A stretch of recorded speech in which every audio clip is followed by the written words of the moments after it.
अघिल्लो शपथ ग्रहणको दिन पनि हामी 12 मिनेट 46 सेकेन्ड ढिलो थियौं भने आज 16 मिनेट 55 सेकेन्ड हामी ढिलो भएका छौं।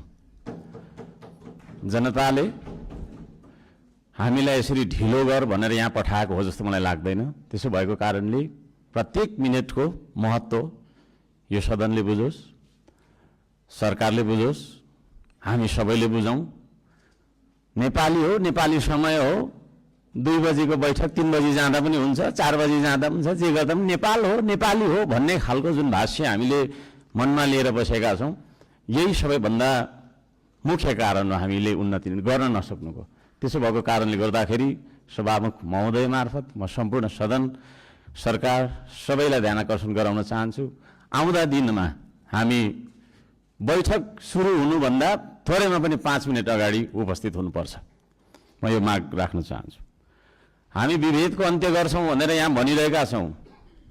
भर्खरै पनि पूर्ववक्ता माननीयज्यूहरूले थुप्रै कुराहरू राख्नुभयो, आफ्नो मनको कुराहरू। तर यहाँ यही सदनभित्र पनि विभेद भइरहेको छ। सत्ता पक्षले 30 मिनेट बोल्दा पनि हुने, 40 मिनेट बोल्दा पनि हुने, प्रतिपक्षले अलि सानोले हैन 3 मिनेटमा सकिहाल्नु पर्ने, 2 मिनेटमा सक्नुपर्ने।